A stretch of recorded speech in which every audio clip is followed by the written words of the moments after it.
Hello everyone, my name is Jessica Denslinger. This week my partner Kelly Rivera and I will be leading a discussion on the topic of narratives in storytelling. We will discuss and apply the concepts of transportation, narrative processing, and mental simulation, reflect on the experience of becoming transported by a medium, and discuss and apply the concepts of mainstreaming and resonance. So without further ado, let's jump in. Narrative transportation is defined as immersion into a text to the extent that a person becomes lost in a story.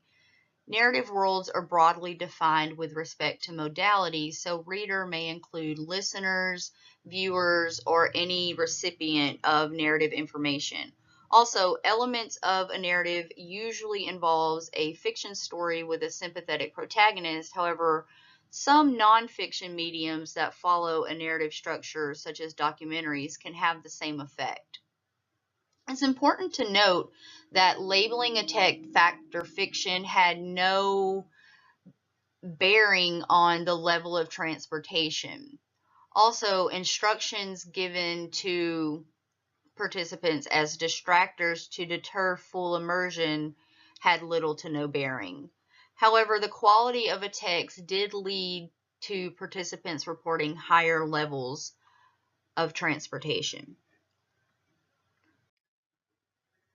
Transportation is not without consequence. Researchers have found that the narrative process involves the following. First, when someone becomes transported, they no longer have access to their origin world. This process can occur on a physical level. So an example would be they may not notice others entering or leaving the room while they are immersed. Next, transported readers may experience strong emotions and motivations even when they know the events in the story are not real. So a transported individual might think of what could have happened in the story to change the outcome. And finally, readers return to their origin world somewhat changed. Their attitudes and beliefs have been altered to fit the story's ending. Cognitive elaboration implies critical attention to major points of an argument, which leads to attitude change via logical consideration and evaluation of arguments. Therefore, cognitive elaboration is antithetical to transportation. Cognitive elaboration allows the reader access to their prior knowledge and ability to reason, whereas transported readers temporarily lose access to their prior knowledge and reasoning skills. In fact, under high transportation, studies find that individuals are thought to change their previous beliefs as a result of the transportation. Studies show participants with higher levels of transportation were reported to have greater positivity toward protagonists. A strong connection with a sympathetic protagonist may be a determinant of how persuasive the story is. Readers view characters they connect with as internal sources of information. Therefore, they are more apt to change their beliefs because they trust the source. Also, participants with high levels of transportation showed story-consistent beliefs. A likely reason for this is that individuals altered their real-world beliefs in response to experiences in the story world. Correspondingly, those with low levels of transportation showed lower story-consistent beliefs. Researchers found that in some cases, personal connection to the story was an indicator of immersion. Mental simulation is defined as the cognitive construction of hypothetical scenarios, which are usually in the form of stories or narratives. Mental simulation relies on the same processing as transportation, where an individual becomes immersed in a scenario. Mental simulation is usually self-referencing or self-focused. meaning people tend to place themselves as the main character when simulating potential behaviors. In terms of using mental simulation in advertising, highly transported people are persuaded to view the product or brand more favorably, so they experience an attitudinal change, whereas those who are not transported will not be persuaded, so they are under the influence of cognitive elaboration. Researchers used transportation theory to understand the concept of media enjoyment.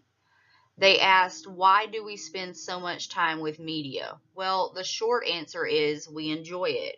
However, they really wanted to understand what is meant by enjoyment as a concept. Using transportation theory as a measure, studies found that transported individuals reported higher levels of enjoyment than those who are not transported. Participants were able to escape their world and experience an alternate world without any real risk.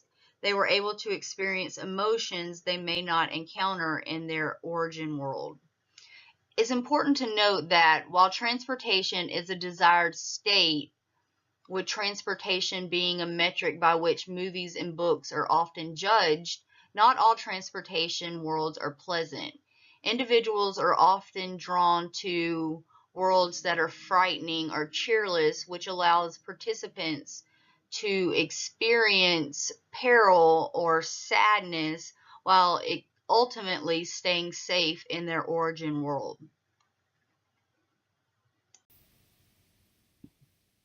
Cultivation analysis was developed by George Gerbner and his colleagues, with their studies tracing back to the late 1960s. According to Gerbner and colleagues, television has become a cultural storyteller in our society. If you're anything like me, you grew up with a television in your household.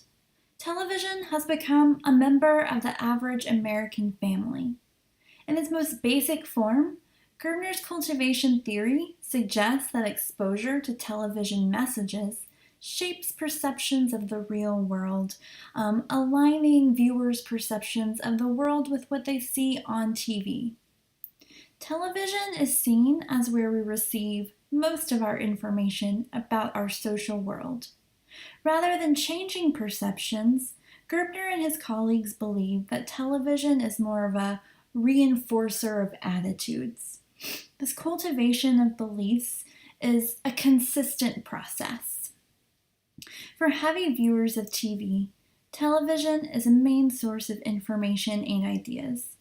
Overall, this effect has been found to occur more for heavier television viewers than lighter television viewers. Research over the decades has demonstrated this connection between television consumption with perceptions of high crime in society, beliefs about marriage, and even health beliefs. Some cultivation studies have demonstrated a connection between television exposure and attitude accessibility. Attitudes are an association in our memories that we create between an object and an evaluation of that object. Attitude accessibility refers to the likelihood that we will retrieve the memory when encountering that object. Shrum states that if an attitude is highly accessible, the greater that the attitude will be recalled when the attitude object is made salient. The more that a particular attitude is rehearsed, the more accessible the attitude may become. For example, as you watch television and are faced with a particular message, you will continue to update the attitudes you have that may be influenced by those messages. After studying attitude strength and extremity in high viewers and low viewers of soap opera programs, Shrum concluded that viewing this program type affects attitude accessibility. Consistent with Gerbner's cultivation theory, heavy viewers of soap operas had beliefs about marriage and distrustful attitudes towards people that light soap opera viewers did not have. These results demonstrate that attitudes of heavy television viewers are strengthened after television exposure, and they are more likely to make judgments that are consistent with television attitudes. Another effect that television can cultivate is mean world syndrome. It is the belief that the world is a violent place and that people are only looking out for themselves. Overall, television viewing frequency is associated with a mistrust in other people and this mean world syndrome perception. Germer and his colleagues have made some refinements to the initial cultivation research to further explain relationships between television viewing and beliefs. So I'm going to share a little information on each of these concepts. So that first refinement I'm going to discuss is mainstreaming. They defined mainstream as a common outlook that television cultivates. When mainstreaming happens, a demographic of heavy TV viewers may share a commonality that lighter viewers have an opposing view on.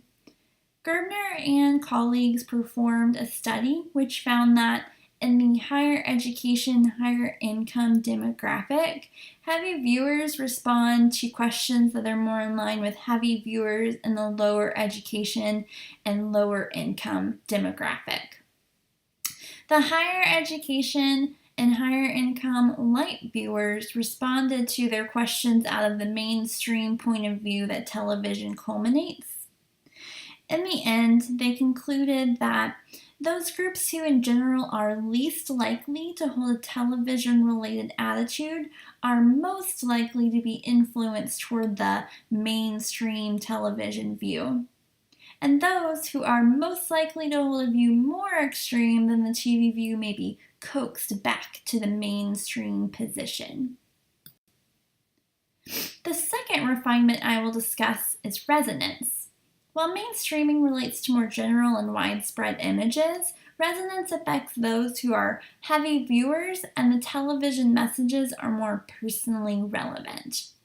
Resonance suggests that when what a viewer sees on television matches what they see in real life, the circumstances resonate and can amplify cultivation effects.